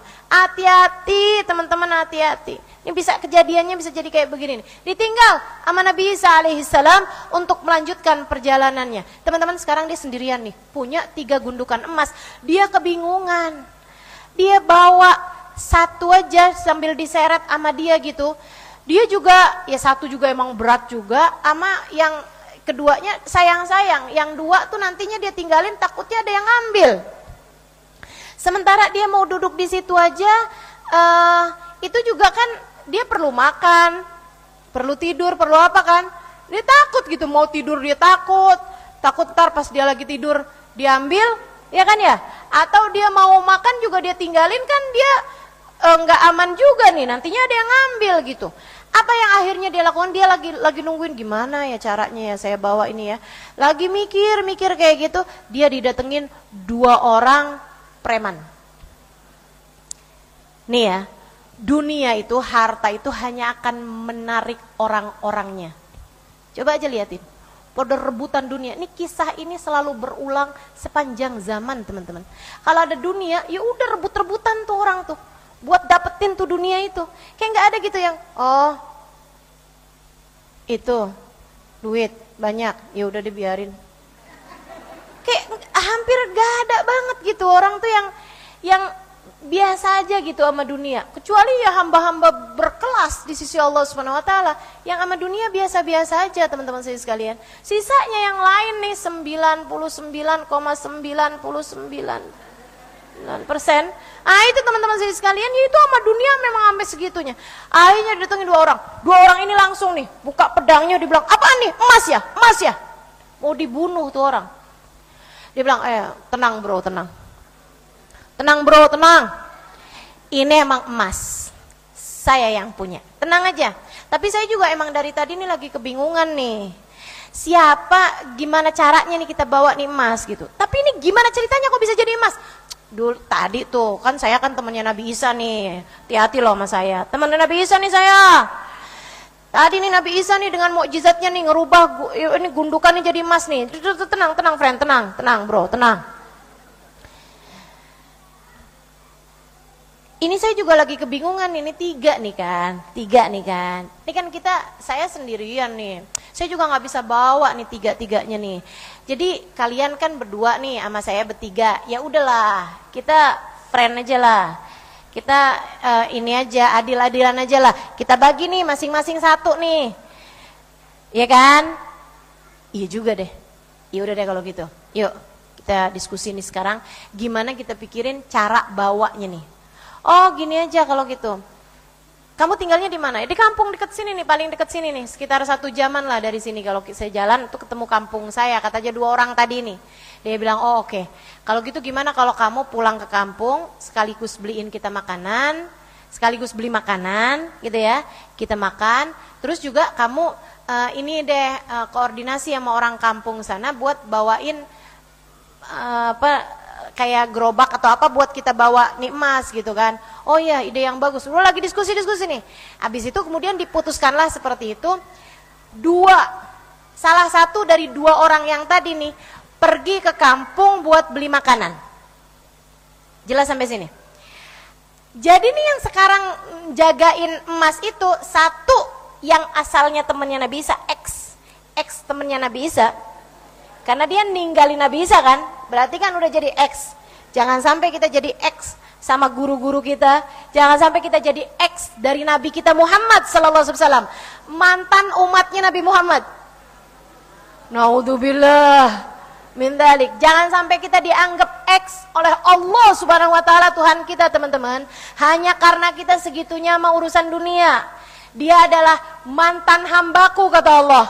Dulunya dia hambaku bener nih, sekarang gara-gara cinta sama dunia nih, iman tergadai, hati tergadai, cinta tergadai gara-gara cintanya terhadap dunia. Naudzubillah min dzalik. Teman-teman sekalian, yang satu ex temennya Nabi Isa, yang satunya lagi salah satu dari 2 orang tadi itu. Yang satu lagi beli makanan. Nih coba liatin jahatnya dunia ya. 2 orang yang tadi nih, yang tadi jagain makanan, yang satu ex temennya Nabi Isa, yang satu dari 2 orang yang asalnya berteman, ya emang beneran loh. Terhadap dunia nih temen nggak jadi temen, saudara nggak jadi saudara, betul nggak? Urusan duit temen nggak jadi temen, saudara nggak jadi saudara, guru kagak jadi guru. Urusan dunia. Mudah-mudahan Allah jaga hati kita, teman-teman sekalian. 2 orang tadi ini ngobrol, omongannya kayak gini nih. Bro, ini kayaknya nih ya, 3 nih kalau kita bagi berdua doang enak nih. Iya bener juga. Iya sih. Ya tapi kan gimana pun dia kan friend kamu kan. Enggak sih, sebenarnya saya enggak segitu deketnya sama dia. Tolong. Jadi gimana nih enaknya rencananya? Jika kamu gak segitu, enggak, baru kenal juga tuh berapa waktu yang lalu. Dia tuh juga sebenarnya nyebelin juga sih kalau saya pikir-pikir. Kalau gitu gimana kalau misalnya kita bagi 2 aja nih emas? Oh gampang dah kalau gitu. Kamu kan bawa pedang, saya emang gak bawa. Katanya temennya Nabi Isa nih. Oh iya, yaudah kalau gitu gini aja. Begitu dia datang, kita habisin. Iya, udah kelar. Dibunuh. Perencanaan pembunuhan, rebutan harta. Saudara sekalian, yang satu nih beli makanan, dia mikir sepanjang jalan. Itu 3 ya, kalau buat saya semua enak tuh. Ngelamar anak orang saya. Dia yang kemarinan enggak ini nih mau nolak lamaran saya, kayaknya langsung nerima dah lamaran saya tuh. Udah segala macam nih perencanaan. Dia mau bikin ini, dia mau bikin itu, mau beli ini, mau beli itu. Udah habis-habisan tuh. Dia berpikir kalau 3-tiganya buat saya enak nih. Teman-teman sekalian, akhirnya dia nyampe ke tempatnya dia beli makanan. Dia kemudian beli makanan 3, 1 dia makan, kenyang. Yang 2 dia kasih racun. Dikasihlah sianida. Saya nggak tahu racunnya apa ya. Tuh ditaruhin sama dia tuh, dibungkus, habis itu rapi-rapi sama dia. Habis itu dia janjian sama orang, dikasih tahu sama orang itu gitu kan, nanti sekitar 2 harian biar aman nih gitu ya, 2 hari gitu ya, kamu datang ke sini gitu ceritanya, udah janjian mau dibawa nih si 3 gundukan emas tadi itu di dekat pohon ini apa segala macam itu, udah dia ini sama orang-orang itu. Teman-teman saya sekalian, saya bilang orang-orang itu nggak dikasih tahu kalau di situ ada emas, pokoknya kamu harus datang ke sini jemput saya gitu ya, sama teman-temannya dia yang di kampung. Udah habis itu dia balik sendirian dong tentu saja. Teman-teman saya sekalian, dia pulang di situ, dia bilang sama teman-temannya gitu kan, nih nasi padang nih udah gue beliin, misal gitu kan, udah nih gitu kan. Begitu dia duduk di situ, jeder dari belakang dia pun dihempaskan sama temennya, dipenggal, matilah dia, ditusuk, matilah dia saat itu juga. Si 2 orang ini tertawa terbahak-bahak. Kemudian mereka pun berdua menyantap makanan yang sudah dibubuhi racun. Ketiganya mati, tewas secara mengenaskan. Yang satu teracuni, yang satu dibunuh sama temannya sendiri, teman-teman sekalian. Hanya gara-gara urusan harta yang bahkan belum berubah dari tempatnya. Berapa jam kemudian Nabi Isa lewat lagi di jalanan tersebut sesuai dengan perintah Allah SWT. Kemudian menyaksikan 3 gundukan emas masih di tempatnya ketika Nabi Isa yang ngebagi-bagiin, dan 3 orang tewas. Di situ Nabi Isa berdoa, ya Allah, ubahlah kembali emas ini menjadi tanah sebelum ahli-ahli dunia semakin banyak yang tewas di sekitarnya. Seraya mengatakan, hakada fa'alatid dunya bi'ahbabiha, demikianlah dunia akan selalu memperdaya para pecinta-pecintanya. Jangan cinta dunia. Teman-teman sekalian, berbalik arahlah dengan mencintai Allah Subhanahu wa ta'ala. Bergeraklah untuk berpaling, mulai meninggalkan dunia dan mengarah kepada Allah Subhanahu wa ta'ala. Caranya, nih teman-teman, cinta terhadap dunia tuh harus kamu tinggalkan dengan 2 hal. 1, takwa. 2, cara kita bermuamalah sama dunia, tuh kamu mesti ngerjainnya 2 hal. 1, takwa. 2, zuhud. Apa itu zuhud? Tidak mencintai dunia. Sehingga sekalian, yang pertama takwa. Takwa itu membuat kamu nggak berani sama dunia yang haram. Pokoknya selagi ia bukan milikmu, ia adalah api yang dapat melahmu di akhirat nanti. Apapun yang bukan milikmu, ia adalah api yang dapat melahapmu suatu hari nanti.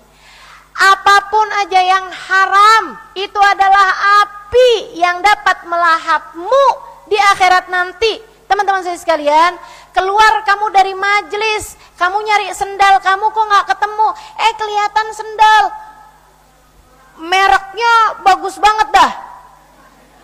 Misalnya sepatu mereknya apa ya, Gucci misalnya gitu ya, Gucci Tegal maksudnya. Gitu kan, kamu lihatnya wah, atau yang kamu begitu ngelihatnya kaget gitu kan, Dior misalnya, Dor. Teman-teman sekalian saya muliakan, kamu lihatin nih, kok kayaknya nggak ada yang punya ya, kayaknya nih yang punyanya saya tadi kayaknya dipakai sama yang punya ini nih, nih kayaknya berarti dia ninggalin ini buat saya nih kayaknya nih. Itu kan bukan punya kamu. Selagi itu bukan punya kamu, maka itu adalah api yang dapat melahapmu dari dunia hingga kelak di akhirat nanti. Abis kamu dibakar sama yang haram-haram, teman-teman. Maka jangan pernah berani sama yang haram. Jangan pernah berani sama yang haram ataupun syubhat. Yang syubhat yang kayak gimana Ustazah? Kamu lagi nyuci baju nih, suami kamu. Pas tahu-tahu di sakunya. Alhamdulillah. Kamu hitung 5 lembar. Rezeki istri solehah. Punya kamu. Bukan ustazah punya suami, tapi kan ustazah dalam harta suami ada hak milik istri. Itu makanya saya sebutnya sebagai syubhat.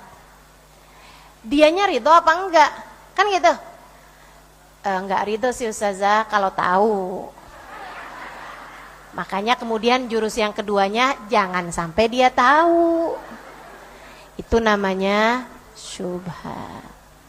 Haram, syubhat, pokoknya langsung aja kamu silang teman-teman. Enggak, itu adalah api yang dapat melahap saya dunia hingga akhirat nanti. Apapun yang bukan milikmu, punyanya sumbangan masjid, nyumbangnya buat apa? Nyumbangnya buat anak-anak yatim. Ya udah, jangan sampai kamu makan. Ustazah panitianya kan pas lagi rapat-rapat ini apa kan lapar ustazah. Jadinya kita ambil tuh sebagiannya buat makan-makan. Boleh nggak ustazah? Kamu yatim? Iya ustazah saya yatim. Kamu anak yatim? Bukan sih ustazah saya ibu yatim. Jangan. Hati-hati teman-teman serius kan, hati-hati. Hati-hati deh pokoknya, sama hak milik orang lain tuh hati-hati. Hati-hati banget, jangan pernah berani-berani. Itu namanya takwa. Milikilah takwa dalam hatimu. Kalau bukan punyamu, berarti itu miliknya orang lain. Artinya itu adalah miliknya Allah. Jangan pernah berani-berani sama yang bukan milikmu. Allah tidak memberikannya kepadamu. Nanti Allahnya marah. Nanti kamunya yang entar bermasalah sama urusan rezekimu. Allah tuh kalau ngelihat hambanya tertariknya sama yang haram, dihalangkan dari yang halal. Nih, ingetin saya. Jadi daripada kamu ambil tuh duit di saku, lebih baik kamu ambil juga, tapi kamu bilang sama suami, yang sudah berada di tangan saya,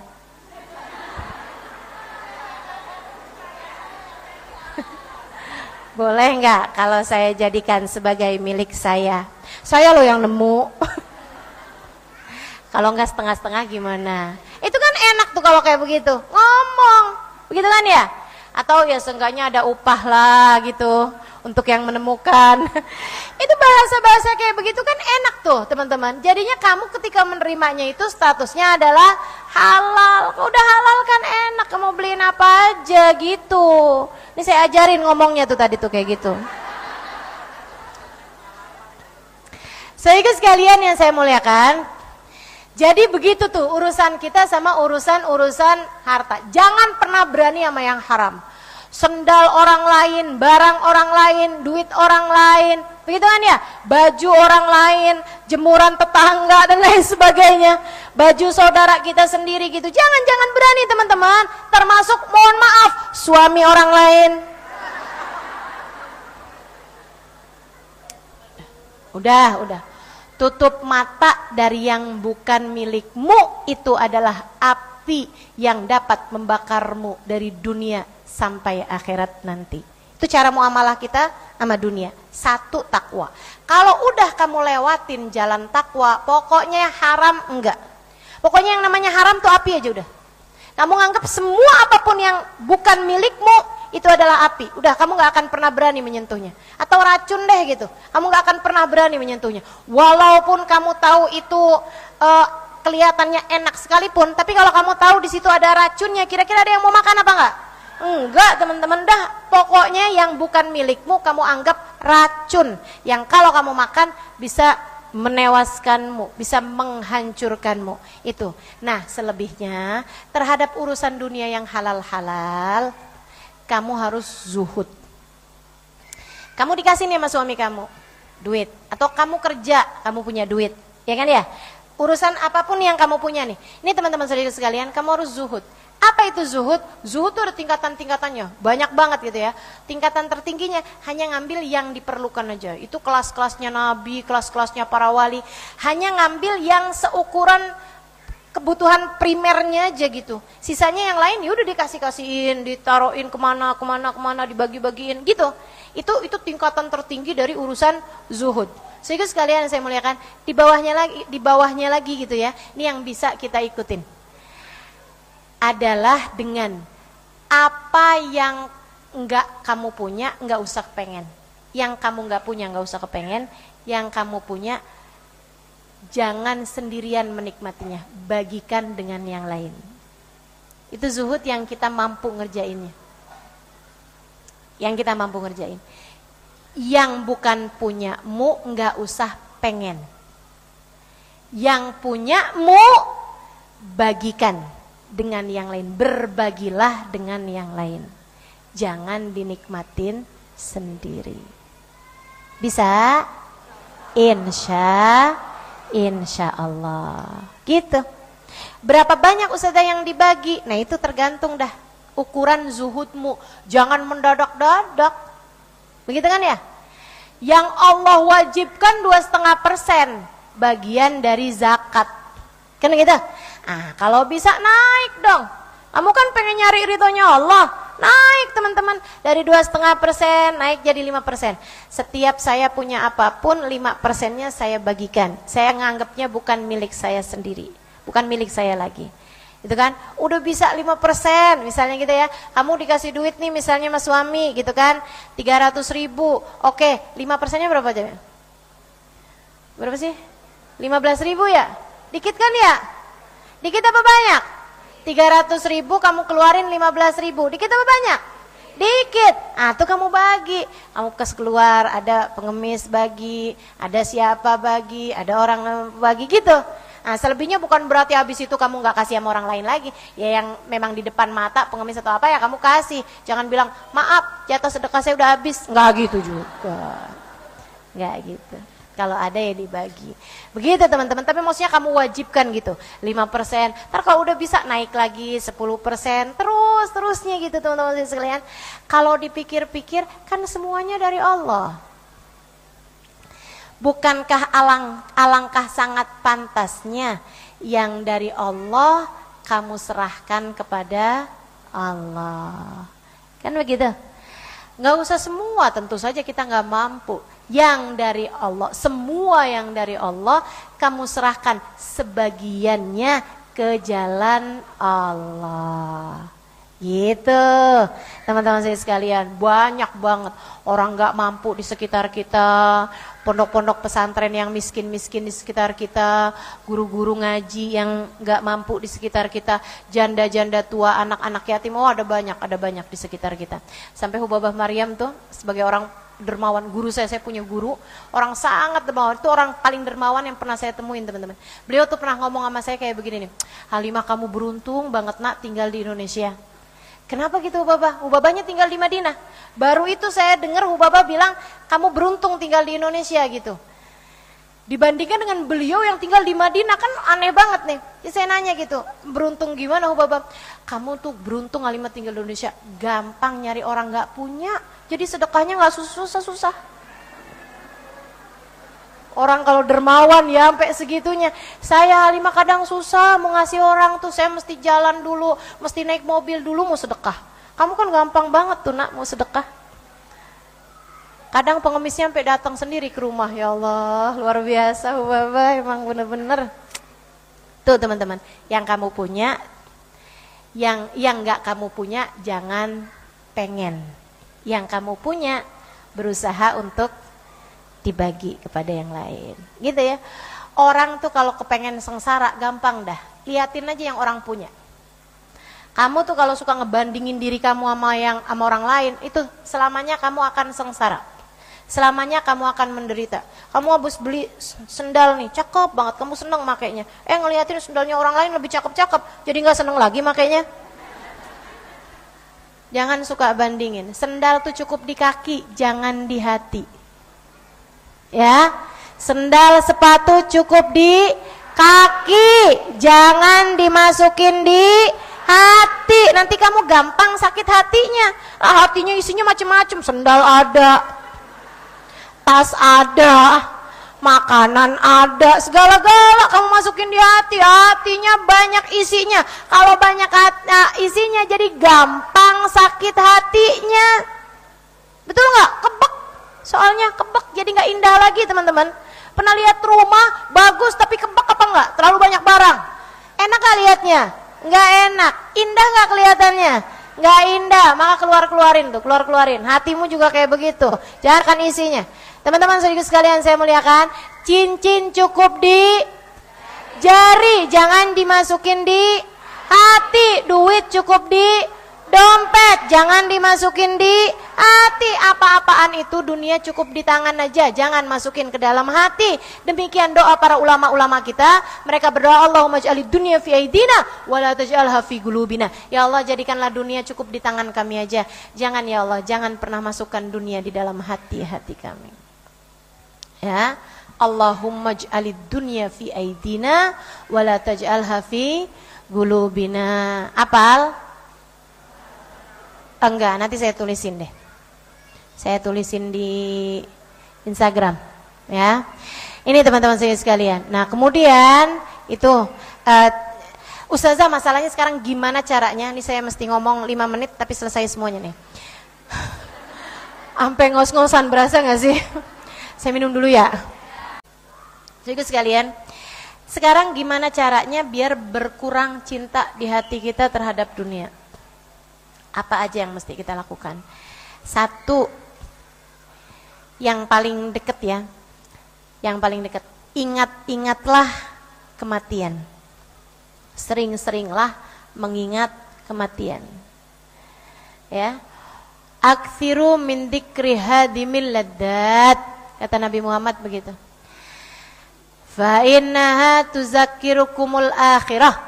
Perbanyaklah mengingat-ingat penghancur kenikmatan dunia, yaitu kematian, karena sesungguhnya mengingat kematian itu akan membuat kalian zuhud terhadap dunia, berkurang cintanya terhadap dunia. Yang sering ingat kematian. Gimana caranya ngingat kematian? Banyak hal teman-teman. Salah satunya duduk di majelis, kan bikin kamu jadi ingat mati, ingat akhirat, ingat Allah. Kan gitu ya, atau berziarah kubur, gitu kan?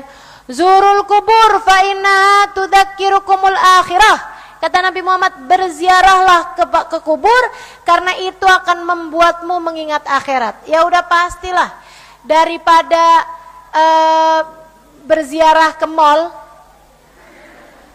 daripada kamu pergi ke pasar, mana yang lebih mengingatkanmu kepada kematian? Ziarah kubur atau pergi ke pasar?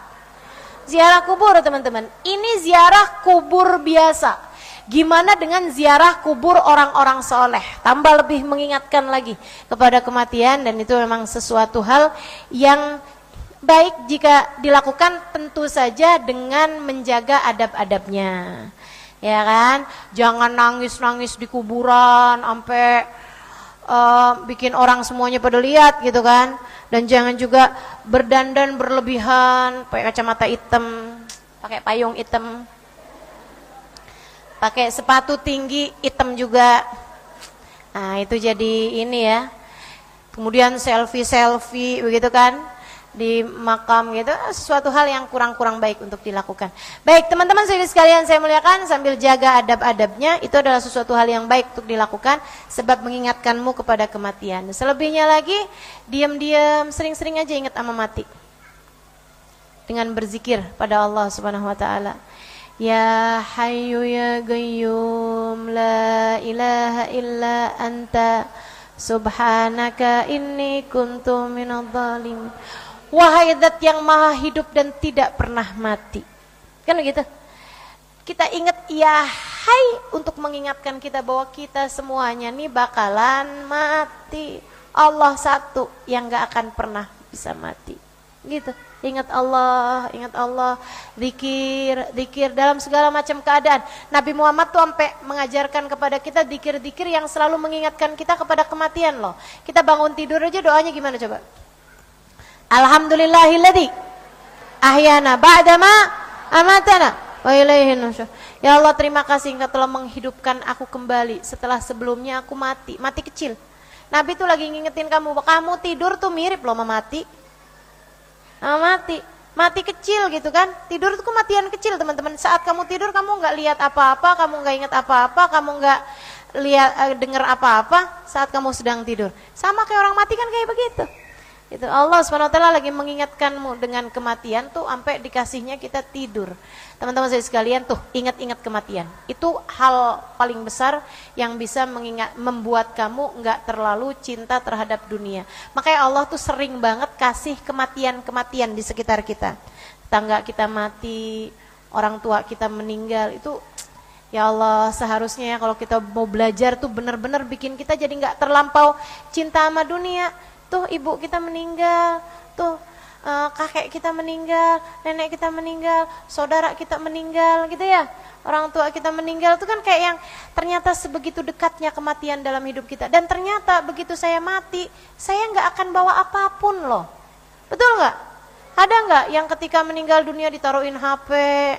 Ya bukan kita kan itu yang kayak begitu. Pakaiin jam tangan biar tahu waktu. Sehingga sekalian saya muliakan gitu. Enggak gitu kan. Kita kalau meninggal dunia cuman kain kafan loh. Bahkan enggak beda antara yang kaya sama yang miskin. Itu Allah lagi mau ngajarin kita bahwa begitu kamu mati, semua duniamu enggak ada yang kamu bawa. Kemudian salah satunya lagi yang membuatmu bisa zuhud dari dunia ya. Selain daripada satu tadi mengingat kematian, yang keduanya lagi ziarah kubur, teman-teman saudara sekalian, yang ketiganya lagi banyak mengingat Allah Subhanahu wa taala untuk membuatmu selalu mengingat-ingat bahwasanya Allah lah satu yang enggak akan pernah mati sementara yang lain-lain semuanya akan bisa mati. Salah satu dari hal indah yang bisa kita lakukan untuk membuat kita enggak terlampau cinta terhadap dunia adalah mencintai Allah dan Rasulnya.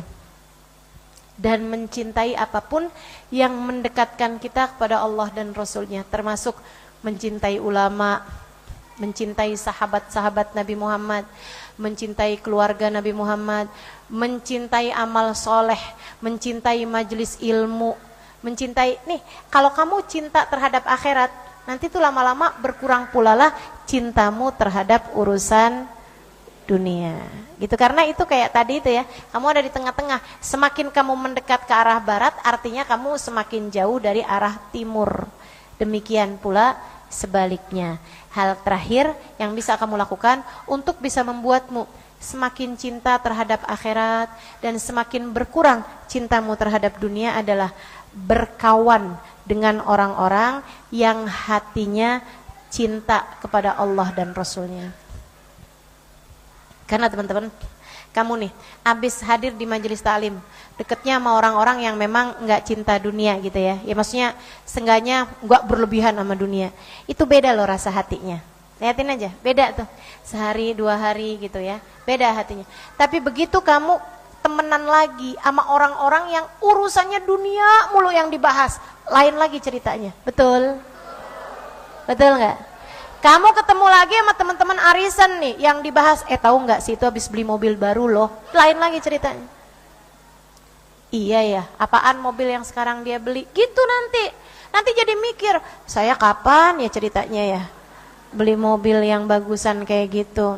Habis itu ngelihat suami mendadak jadi nggak cakep lagi gitu. Tuh bahaya tuh pokoknya. Emang bener-bener dah, mesti banget cari pertemanan orang-orang yang gak cinta sama dunia, teman-teman. Kalau susah didapatnya, ya seenggaknya orang-orang yang gak terlalu ambisi, bukan orang yang isi kepalanya tuh dunia doang gitu. Dan itu banyak orang-orang di luaran sana tuh yang isi kepalanya dunia doang tuh banyak, teman-teman. Cari orang yang isi kepalanya gak cuma dunia doang, tapi ada Allahnya, ada Rasulullahnya, ada akhiratnya. Yang kamu kalau temenan sama dia tuh dia banyak ngingetin kamu urusan-urusan akhirat gitu. Itu bawa adem, teman-teman, bawa enak, bawa seneng. Nah nyarinya itu ya tentu saja bukan di pasar, nyarinya di majelis ilmu. Di sini kamu bisa cari orang-orang yang insya Allah pertemanan dengan mereka membuat kamu jadi punya hubungan, punya relationship gitu ya sama orang-orang akhirat gitu, sama orang-orang yang mengarah sekurangnya, walaupun mereka berusaha belum sampai kepada Allah, sekurangnya mereka telah mengarahkan biduknya, mengarahkan arah perjalanannya, peta perjalanannya tuh udah menujunya ke surga gitu. Berkawanlah sama mereka. Nah, jika hal-hal ini kamu lakukan, insya Allah akan membuat berkurang cintamu terhadap dunia ini. Saya ulangi lagi 5 hal tersebut itu. 1,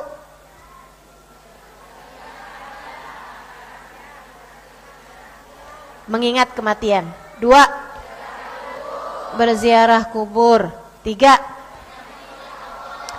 banyak mengingat Allah Subhanahu wa taala dan Rasulnya, banyak berzikir. Maksud saya itu ya, zikir tuh pagi-pagi kamu baca zikirannya apa, habis selesai sholat kamu baca zikirannya apa, itu jangan ditinggal.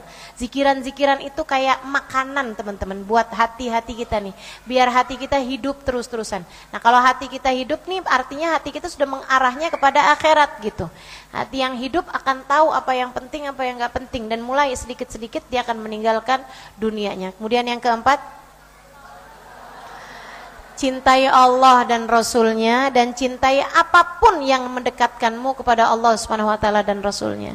Dan yang kelima, berkawanlah dengan orang-orang soleh yang perkawananmu dengannya akan membuatmu mulai mengarahkan hidupmu mencari ridha Allah Subhanahu wa taala. Itu teman-teman, dunia surga dan kenikmatan surga, keridhaan Allah Subhanahu wa taala akan memalingkanmu dari arah-arah cinta terhadap dunia, seperti yang Allah sampaikan di ayat sudahnya itu, qul a'unabiyukum bi khairin min dzalikum, aku kabarkan kepada kalian apa yang lebih baik daripada dunia, yaitu lilladzina taqau, terhadap orang-orang yang bertakwa. Di sisi Allah Subhanahu wa taala Allah siapkan surga yang di bawahnya mengalir sungai-sungai dan mereka kekal di dalamnya, dikaruniakan kenikmatan-kenikmatan tertinggi di surga, wa azwajun mutahharatun, kawan-kawan yang soleh-soleha, wa ridwanu minallah, dan mendapatkan keridhaan Allah Subhanahu wa taala. Wallahu basirun bil ibad. Shadaqallahul azim. Alhamdulillah.